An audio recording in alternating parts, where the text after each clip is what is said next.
Les témoignages que vous allez entendre au cours de cette émission sont authentiques et illustrés par des images d'archives et des reconstitutions. Les animaux ont la réputation d'être plus réceptifs aux esprits que les humains. Ils seraient très souvent les témoins de phénomènes paranormaux. J'entendais dire, c'est elle qui habite dans la maison hantée. Ils ont changé lorsqu'ils sont arrivés dans la maison. Elle m'a dit, je ne plaisante pas, il y avait quelque chose à côté de mon lit. Tout à coup, j'ai senti la colère monter en moi. Comment protéger mes enfants? Je n'avais pas les moyens de déménager. C'était horrible de me dire que j'avais essayé d'étrangler ma propre mère. Cette voix démoniaque a dit, à vous de partir, allez-vous-en, c'est ma maison.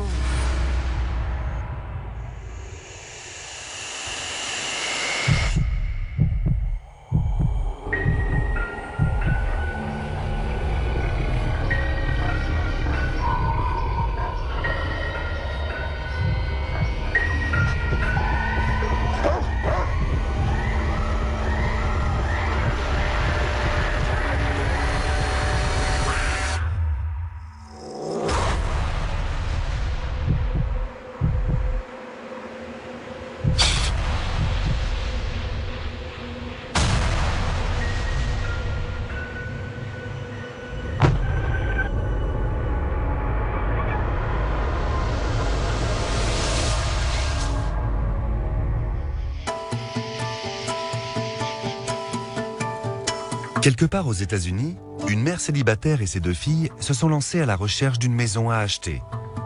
Elles espèrent trouver un grand espace où les filles auraient chacune leur chambre et avec un jardin pour que les chiens puissent se dépenser. Elles ne cherchent rien de moins que la maison de leurs rêves. Je m'appelle Julie. Ma fille Cassandra est en 2e année à l'université et ma Benjamine Chantée va bientôt passer son bac. Après quoi, elle ira à la fac elle aussi. Cassie est très extravertie. Elle adore être le centre d'attention, alors que Chantée est plus timide. Ma mère nous a élevés toute seule. C'est notre héroïne. Elle s'est toujours débrouillée pour qu'on puisse avoir des chiens et des chats. On adore les animaux depuis qu'on est toute petite.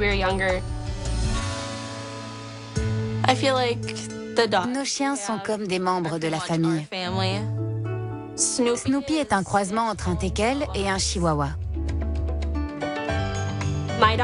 Gizmo est un petit terrier qui se prend pour un gros dur, alors que c'est juste un petit chien qui jappe beaucoup. Sneakers est un croisement entre un chocho et un husky, et il a un sacré caractère, un peu comme un ado qui voudrait toujours avoir le dernier mot. Nous avons décidé de chercher une nouvelle maison parce que nous voulions un peu plus de place. Ma sœur et moi n'avions jamais eu notre propre chambre. Nous avions toujours vécu entassés. J'ai commencé à regarder les annonces sur Internet et je suis tombée sur cette grande maison en briques. Sur les photos de l'annonce, elle avait l'air jolie et surtout très grande. On est allé la visiter et on l'a trouvée géniale. La cuisine était immense. Nous n'en revenions pas de la taille des pièces. Nous avons toutes les 3 eu le coup de foudre. Alors nous avons fait une proposition. Ils ont immédiatement accepté sans discuter, ce qui m'a semblé un peu bizarre. Mais on a eu la maison.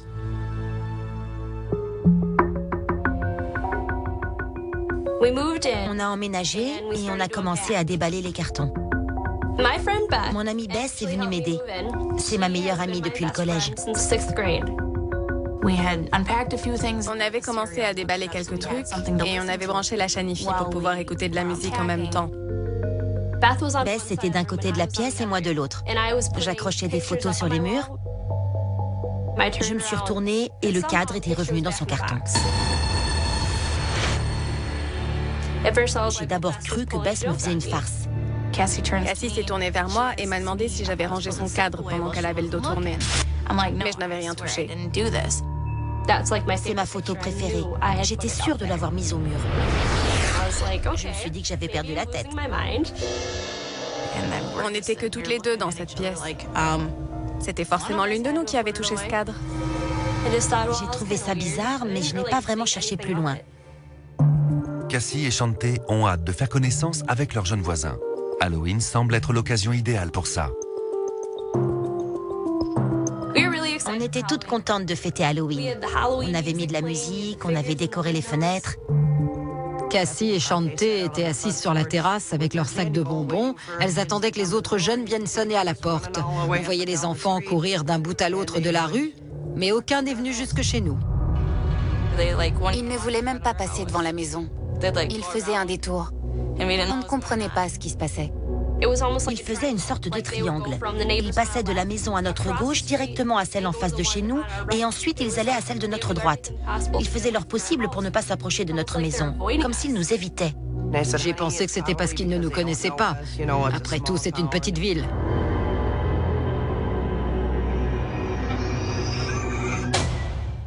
Malgré la froideur de l'accueil, tout le monde se sent bien dans la nouvelle maison.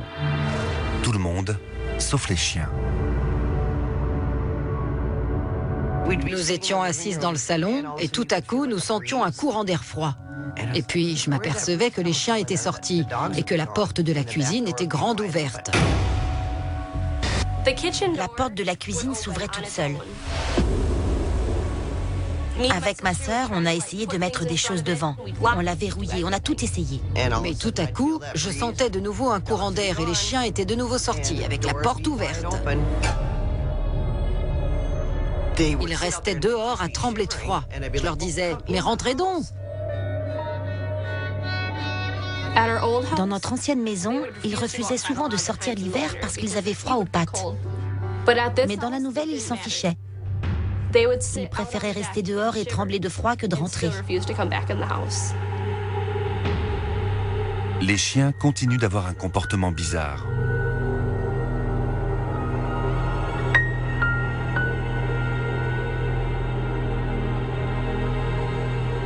La nuit, Sneakers dormait avec ma mère à l'étage.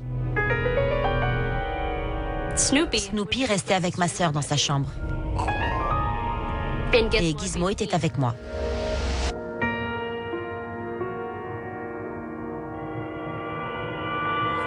À plusieurs reprises, j'ai été réveillée la nuit par Gizmo qui grognait. Sur le moment, je pensais que c'était parce qu'il voulait faire ses besoins. Mais j'avais beau essayer de le faire descendre du lit, il ne bougeait pas. J'essayais de le faire descendre et c'est presque comme s'il voulait me monter dessus. C'est un tout petit chien, mais on aurait dit qu'il essayait de me maintenir, de m'empêcher de sortir du lit parce qu'il voyait quelque chose que je ne voyais pas. Snoopy s'est mis à dormir sous mes couvertures et il ne voulait plus en bouger. Le matin, il fallait que je le tire pour le sortir de là.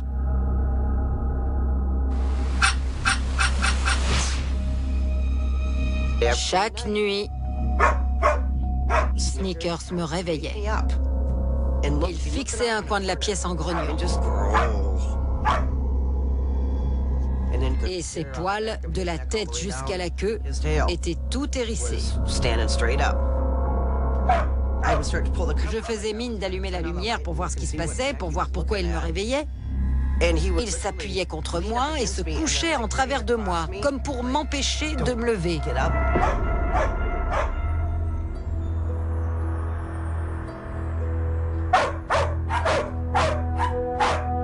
Dans notre ancienne maison, Sneakers était toujours tranquille. Il ne grognait jamais comme ça la nuit en fixant le vide devant lui. Il ne s'était jamais comporté comme ça, ni lui ni les autres chiens. Mais dans cette maison, ils avaient tous un comportement différent. Je ne voulais pas effrayer mes filles, alors je me suis raisonnée. J'ai décidé que ce n'était rien, qu'il n'y avait pas à s'inquiéter. Mais il me semblait évident que les animaux voyaient des choses que nous ne pouvions pas voir.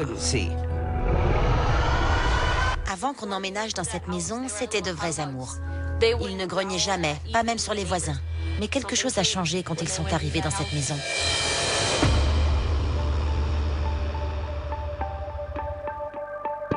Mon amie Amanda est venue me rendre visite.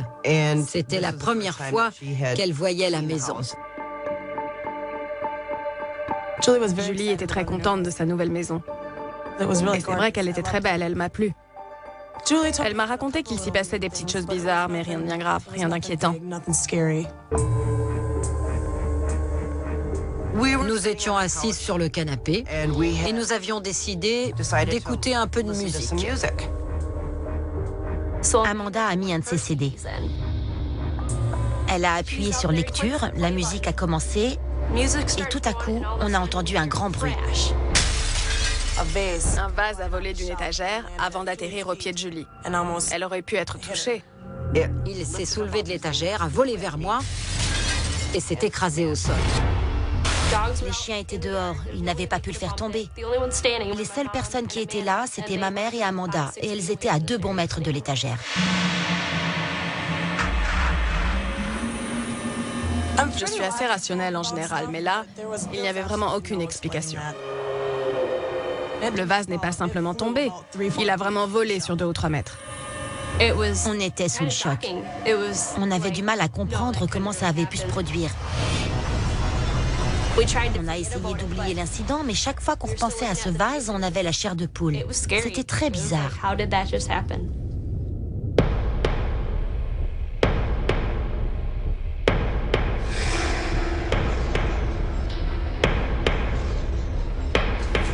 Une nuit, je me suis réveillée et Gizmo était encore plus bizarre que d'habitude. Il était debout, il grognait. J'en avais assez. Je lui ai quasiment hurlé dessus pour qu'il se taise, mais il n'a rien écouté. J'ai levé les yeux et il y avait une chose noire au-dessus de moi. J'ai eu une peur bleue. Comme un trou noir, une brume très sombre. Et je sentais qu'il faisait maintenant très froid. Mon premier réflexe, ça a été de me cacher comme une enfant. Je me suis enfuie sous les couvertures. Gizmo n'arrêtait pas de grogner. Jusqu'à ce que finalement, il se taise. J'ai repoussé les couvertures et il n'y avait plus rien.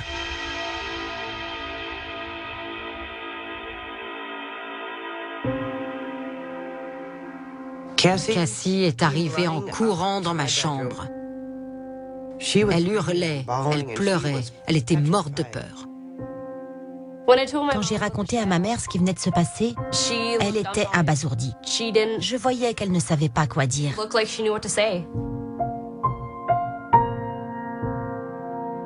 Je lui ai demandé si elle était sûre que ce n'était pas son imagination qui lui jouait des tours. Elle m'a répondu « Non, je ne plaisante pas, il y avait quelque chose debout, juste à côté de mon lit, à ça de mon visage. » Gizmo était là, il grognait et il l'a vu lui aussi.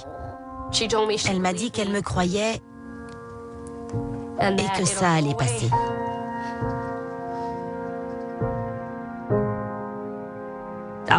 Je n'arrivais pas à y croire. J'avais enfin ma propre chambre, mon espace à moi. Ça m'énervait parce qu'à cause de ça, j'avais envie de retourner dormir avec ma sœur pour ne pas rester seule. Au lycée, la maison de Cassie et Chantey est le sujet de nombreuses conversations. Au lycée, mes copines me posaient plein de questions. Elles me disaient qu'elles avaient entendu des rumeurs sur ma maison. Mais quand je leur demandais lesquelles, elles me répondaient « Oh non, rien, c'est juste des rumeurs. » J'entendais les élèves et même les profs dire « C'est elles qui ont emménagé dans la maison hantée ». Ça commençait à m'inquiéter. Je me demandais d'où il sortait cette histoire. Il semblait avoir eu vent de quelque chose que nous ignorions. Julie décide alors de faire quelques recherches sur la maison. Je suis allée à la mairie et je me suis adressée à la personne à l'accueil. Je lui ai expliqué que je venais d'acheter une maison et que j'avais envie d'en savoir un peu plus sur son histoire, ses anciens propriétaires, par exemple.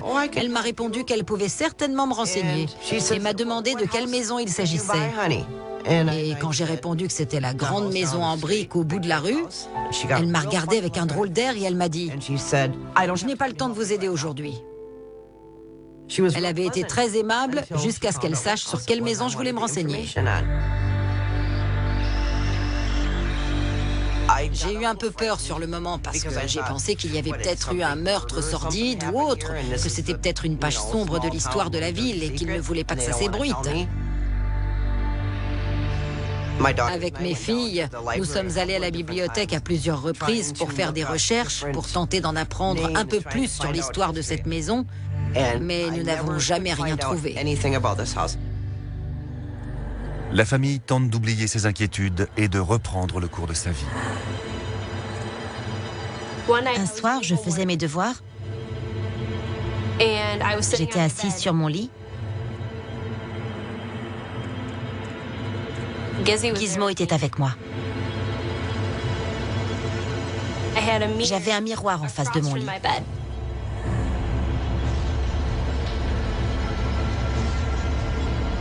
Et je ne sais pas pourquoi, mais je sentais qu'il fallait absolument que je regarde dans le miroir.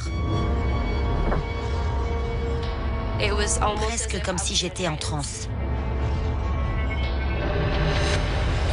J'entendais Gizmo à côté de moi qui grognait légèrement. Et puis il s'est mis à grogner très très fort. Et je ne pouvais pas détacher mon regard du miroir. Il n'y avait rien dans ce miroir à part mon propre reflet. Et tout à coup, j'ai senti la colère monter en moi. J'étais de plus en plus furieuse. Jusqu'à ce que je n'ai plus qu'une idée en tête, faire mal à quelqu'un. Faire très très mal.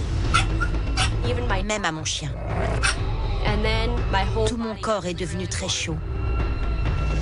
Un côté de mon visage me brûlait, comme si j'avais reçu une gifle. Et je sentais que ça enflait. J'ai paniqué. Je suis sortie de la pièce en criant et j'ai couru à l'étage où se trouvait ma mère. Tout à coup, j'ai entendu Cassie pousser des cris à faire froid dans le dos. Elle a grimpé les escaliers en courant.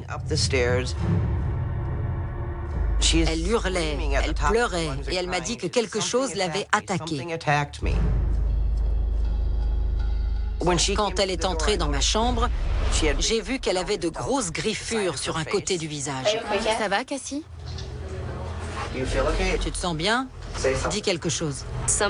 Quelqu'un m'avait griffé le visage et pourtant je savais qu'il n'y avait personne dans cette pièce, à part le chien. Et il était impossible qu'il ait pu faire ça.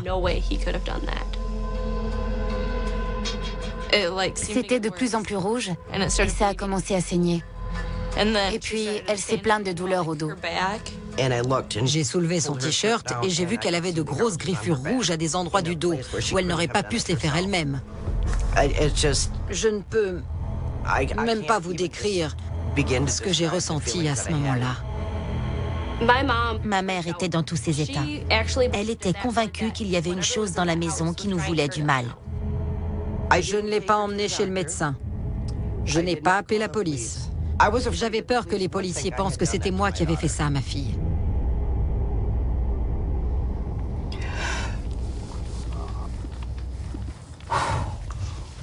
Excusez-moi.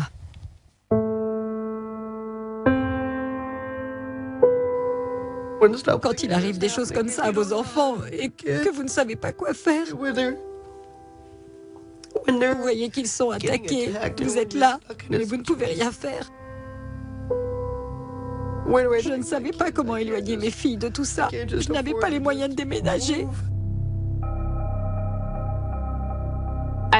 J'en ai parlé à certaines de mes amies. Je ne voulais pas en parler à n'importe qui. J'avais peur que les gens me prennent pour une folle. Mais pour une de ses amies, les mésaventures de Cassie ont une étrange résonance. On était au lycée et elle pleurait. On est allé aux toilettes et elle m'a montré les griffures qu'elle avait sur le dos. Elle m'a regardée et elle m'a dit « Je vois de quoi tu parles. » Je me suis un peu énervée contre elle. Comment pouvait-elle savoir de quoi je parlais? C'est là qu'elle m'a expliqué qu'elle connaissait le garçon qui vivait dans la maison avant nous. Je me suis immédiatement tue. Elle m'a donné le numéro de ce garçon. Je l'ai appelé. Nous avons discuté pendant peut-être 5 minutes. Il m'a dit « Tout ce que tu racontes, on l'a vécu. » Il m'a dit « Quittez cette maison. Elle va vous faire du mal, allez-vous-en. » Et il a raccroché. Je ne voulais pas croire que la maison que je venais d'acheter était hantée. Je ne voulais pas croire que ça puisse nous arriver. Julie décide de trouver de l'aide.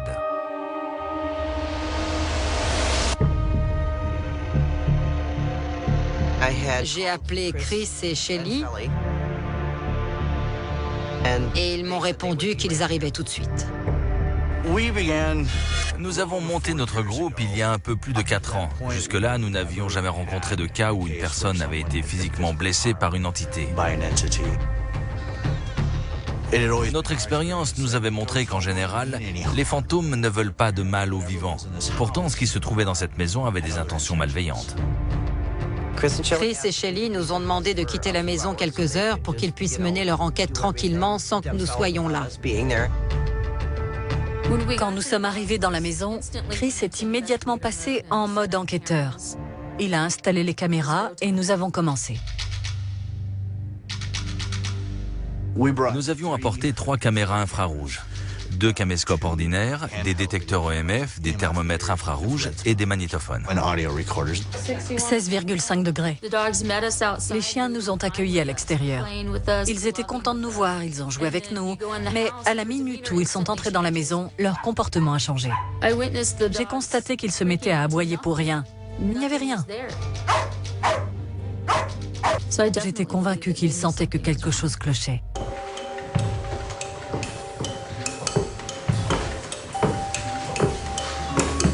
Nous nous sommes focalisés sur la chambre de Cassie. Nous avons placé des caméras un peu partout, puisque c'était là que les phénomènes se produisaient.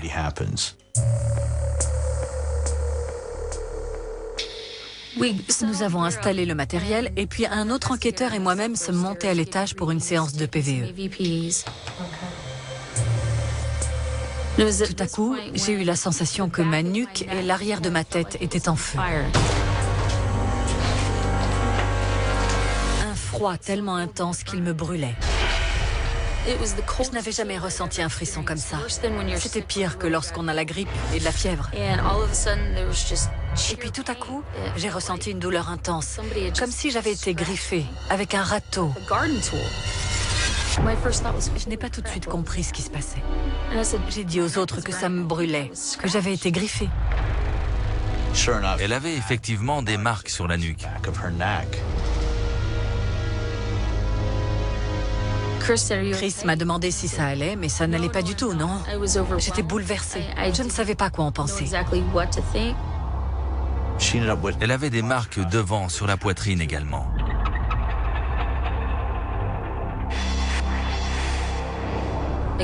J'avais du mal à croire que quelque chose qui n'était pas vraiment là puisse laisser des marques sur mon corps. Je suis sortie et j'ai refusé de remettre les pieds dans la maison. Je n'en revenais pas. Je me demandais dans quoi nous nous étions embarqués.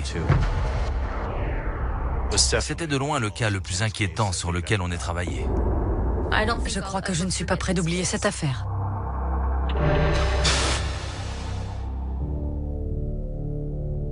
Quand nous sommes revenus, je voyais bien que Shelley n'était pas bien. Chris m'a expliqué qu'elle avait été dans la chambre de Cassandra et qu'elle avait été attaquée. J'aurais voulu éloigner mes filles de tout ça, mais j'étais coincée. Et à présent, j'avais peur de les laisser retourner dans cette maison. Ça peut paraître méchant, mais j'étais contente que quelqu'un d'autre sache ce que ça faisait. Que quelqu'un d'autre ressente ce que j'avais ressenti. De savoir que ça n'arrivait pas qu'à moi et que je n'étais pas folle. Quand j'ai vu les marques sur son corps, j'ai compris qu'on ne pouvait pas rester dans cette maison. Amanda nous a proposé de venir habiter chez elle. J'ai été décidée à partir en laissant tout derrière nous. Terminé. Je ne voulais plus remettre les pieds dans cette maison. Avant de partir, j'ai posé la Bible sur le réfrigérateur. Nous avons emballé quelques affaires, nous avons pris les chiens et nous sommes tous partis chez moi. Amanda vit en appartement. Ce n'est pas très grand chez elle, mais elle était d'accord pour qu'on prenne aussi les chiens. Ma mère, ma sœur et moi dormions toutes les 3 dans ce minuscule salon sur une couverture par terre. Nous n'avions vraiment pas de place et nous nous sommes très vite sentis à l'étroit. C'était un peu la pagaille. Mon chat n'était pas très content. Le chat n'aimait pas les chiens. Alors Amanda m'a dit qu'elle le regrettait, mais qu'elle ne pouvait pas les garder. Je ne savais pas quoi faire d'eux. Je n'avais pas les moyens de les mettre dans un chenil. Je n'avais pas les ressources financières pour trouver une autre solution. En plus, il n'y avait pas qu'un seul chien, mais 3. Nous les avons ramenés à la maison et nous les avons laissés là. C'était horrible. Je m'imaginais sans arrêt qu'on allait les retrouver morts.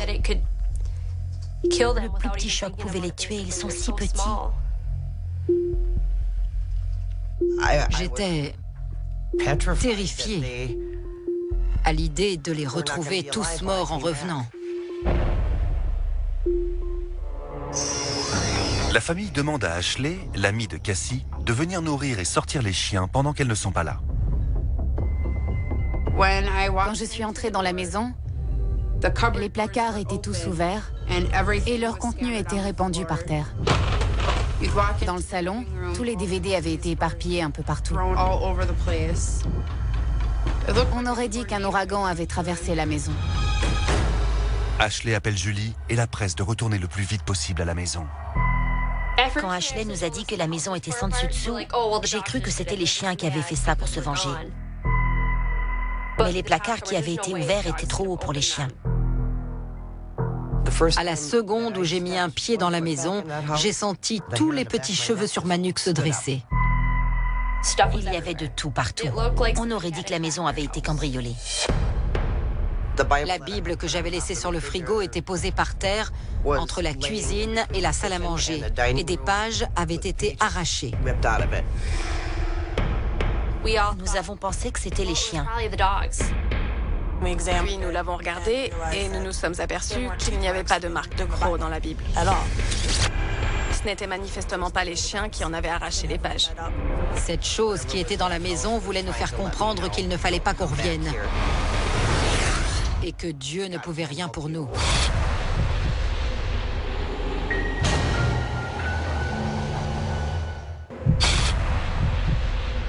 Les histoires des témoins de l'étrange. Sur les bords du lac Erie se trouve le phare de Fairport Harbor. L'un des gardiens du phare possédait dans le temps plus d'une douzaine de chats qui tenaient compagnie à son épouse, alitée par une grave maladie. Selon la légende, longtemps après la mort des félins, un chat gris aurait continué à rôder dans le bâtiment. Les gardiens du musée ont déclaré avoir aperçu le petit animal s'évaporer à travers les murs et se frotter à leurs jambes. Beaucoup pensaient cette légende sans fondement jusqu'à ce que des ouvriers fassent une morbide découverte. Le cadavre d'un chat momifié dans un mur.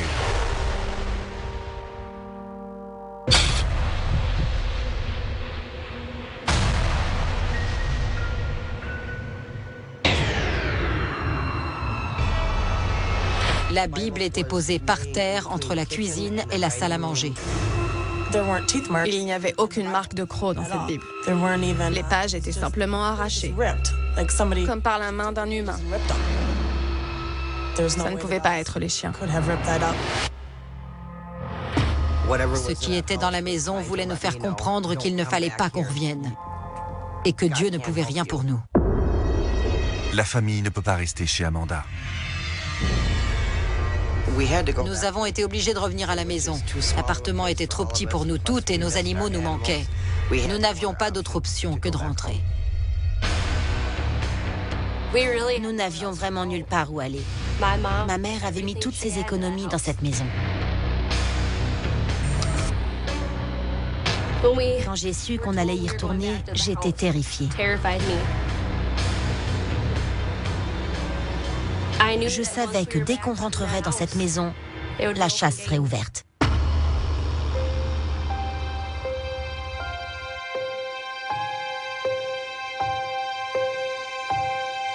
Nous habitions dans le salon. Les chiens restaient là avec nous. Ils dormaient sur le canapé avec nous, sur ce petit canapé convertible que nous avions. Nous vivions tous là. On se disait qu'en restant tous ensemble, on prenait moins de risques.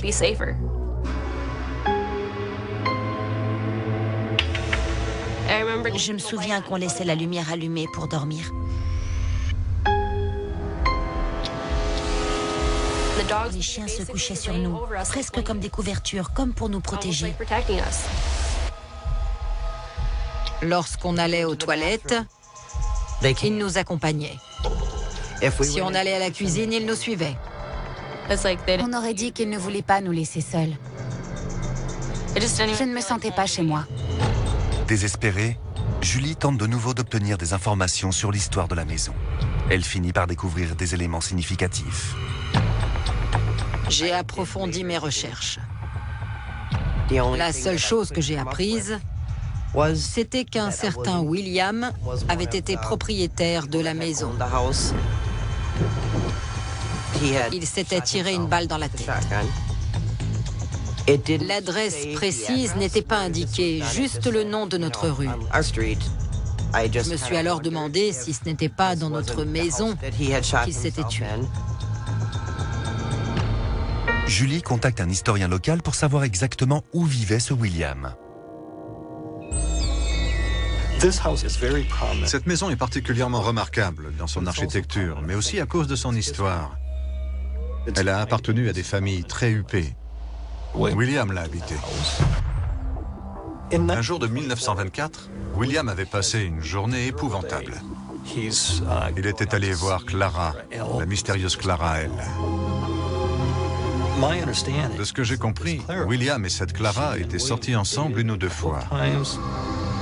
Toujours est-il qu'à la fin de la journée, William s'est suicidé. J'ignore le motif de son suicide, mais William s'est tué peu de temps après un rendez-vous avec Clara. Clara avait 17 ans, le même âge que Cassie. Julie contacte de nouveau l'équipe paranormale dans l'espoir que cette nouvelle information puisse faire progresser leur enquête. J'ai immédiatement pensé qu'on tenait là l'explication. C'était ce type-là qui hantait la maison. Si William sortait avec quelqu'un de plus jeune, quelqu'un qui avait autour de 17 ans, et que Cassie, qui vivait à présent dans la maison, avait 17 ans, je comprends que l'esprit puisse être troublé. Je trouvais bizarre que Clara ait le même âge que moi. C'était peut-être pour ça que toute cette colère était dirigée vers moi, que c'était moi qui étais visée. Nous avons décidé de purifier un petit peu la maison, de faire une séance de purification classique. Nous faisons brûler de la sauge et nous laissons la fumée se propager dans toute la maison. Cette cérémonie permet à la fois de purifier la maison, mais également les esprits. Nous avons fait brûler de la sauge dans toutes les pièces, tout en demandant à l'entité malveillante de quitter la maison. Partez immédiatement. Je ne veux plus de vous ici. Je les ai suivis de pièce en pièce en disant, plus ou moins fort, c'est ma maison. Vous devez partir. Vous devez quitter ma maison. Je ne vous laisserai pas me chasser de ma maison. C'est chez moi. C'est vous qui devez partir. Nous étions tous à l'étage. Et la dernière chose dont je me souvienne, c'est que j'ai senti la colère monter en moi. C'était comme si quelqu'un avait appuyé sur un bouton. Elle était devenue quelqu'un d'autre. Amanda m'a dit, regarde Cassie. Je me suis tournée vers elle et je lui ai demandé ce qui n'allait pas. Cassie a levé les yeux sur moi et elle m'a dit, je ne sais pas, je suis juste en colère. Elle a pris un air effrayant. Tout à coup, ses yeux sont devenus d'un noir profond et elle s'est mise à me regarder fixement. J'ai compris qu'elle ne plaisantait pas. Ce n'était pas une blague. Nous avons approché la sauge de Cassie, pensant que la fumée l'aiderait à se débarrasser de cet esprit. Quand nous avons approché la fumée de sauge de Cassie, son visage a changé, son comportement aussi. Quelque chose devait la posséder ou avoir une emprise sur elle.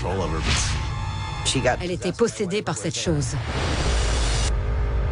Je l'ai regardée dans les yeux. Ce n'était pas ma fille. Elle avait les yeux tout noirs. Elle s'est littéralement jetée sur moi. À vous de partir. C'est chez moi. J'ai reculé jusque dans la salle de bain. Elle continuait à menacer sa mère sans arrêt. Elle essayait de la mordre, de lui donner des coups de pied. C'était terrifiant. Et pendant tout ce temps, elle continuait à me dire dans cette voix grave et méchante, « À vous de partir. » Cette voix disait, à vous de partir, allez-vous-en, c'est ma maison. Chris a dit, « Vite, faites-la sortir. » Il a fallu 2 gars costauds pour faire sortir cette jeune femme de la maison. Cet ado de 50 kilos avait tout à coup une force surhumaine. Lorsque nous sommes descendus, les chiens nous ont suivis, mais Gizmo se comportait de façon très bizarre. Gizmo la regardait en grognant. Il ne voulait pas qu'elle s'approche de lui. Quand votre chien, qui vous aime d'un amour sans borne, a tout à coup envie de vous déchiqueter le visage à coups de croc, c'est qu'il y a un gros problème. Ils ont emmené Cassie dehors. Elle s'est assise sur le trottoir. Dès qu'elle est sortie de la maison, c'était comme s'il ne s'était rien passé. Elle nous a regardés en disant « Qu'est-ce qu'on fait dehors ?»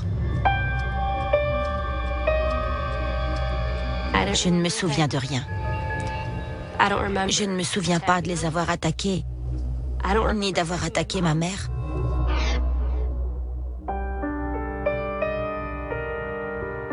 Je me souviens juste d'avoir fermé les yeux, de les avoir ouverts, et c'était fini.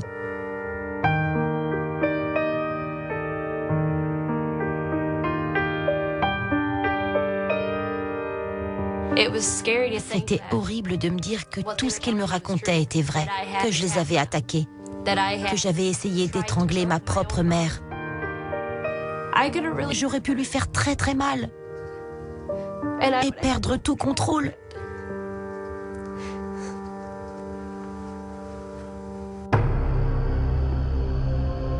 Pour moi, c'est l'ancien propriétaire qui m'a communiqué ses sentiments. Je ressentais de la colère, de la souffrance. J'ignore ce qui se serait passé si j'étais restée dans la maison. Quand j'ai vu Cassie réagir comme ça, j'ai compris que nous étions face à quelque chose qui nous dépassait. Bien plus que ce qu'on pensait. Ça a été un moment extrêmement angoissant pour notre équipe, parce que nous ne savions pas quoi faire. Nous étions complètement perdus. J'avais du mal à me faire à l'idée que nous soyons impuissants, que nous ne puissions pas les aider. Nous avons été obligés d'admettre que nous ne pouvions vraiment rien faire pour elle. Et que la seule solution était certainement de déménager. Je lui ai dit que si j'étais à sa place, je prendrais mes affaires et je partirais. Tant pis si nous n'avions pas d'argent. Tant pis si nous n'avions nulle part où aller. Nous ne pouvions pas rester là. Nous n'avions pas le choix. Ma mère a dit, on déménage. Je savais qu'il ne fallait pas qu'on reste là. Sinon, j'avais peur que nous mourions tous. Julie trouve une maison à louer tout près. Mais il y a une condition.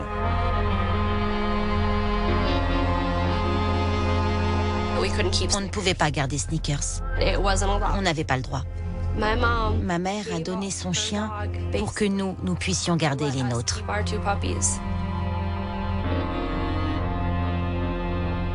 C'était comme abandonner un de mes enfants.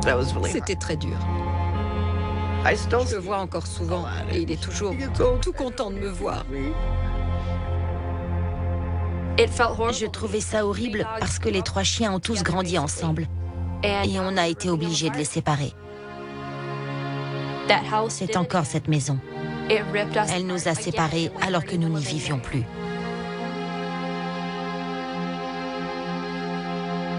J'étais ravie. Je me fichais de savoir où nous allions aller. Je voulais juste qu'on déménage. Je n'avais pas d'autre choix que de déménager. Je ne remettrai jamais les pieds dans cette maison. Je préférerais encore qu'elle soit saisie par la banque. Cette maison est maléfique. Personne ne devrait y habiter. Elle ne devrait pas exister.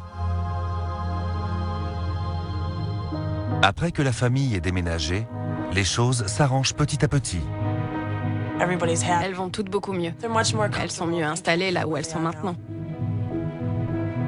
Je ne sens plus rien de maléfique, plus rien de méchant. Je sais que Dieu veille sur nous et que des anges gardiens veillent sur mes filles quand elles ne sont pas avec moi. Je ne ressens plus cette colère. Je n'ai plus l'impression que je peux faire du mal à quelqu'un. Tout le monde va beaucoup mieux. Les chiens vont bien. Tout se passe bien pour tout le monde. Je sais que j'ai été chassée de ma propre maison, littéralement chassée de là par une force maléfique, et que cette chose maléfique y est toujours. Cette maison, c'est la chose qui me fait le plus peur au monde. Je n'ose même pas passer devant en voiture. Pour moi, cette maison, c'est l'enfer sur Terre. C'est comme ça que je l'explique. Ça m'a montré que le mal existe bel et bien sur Terre.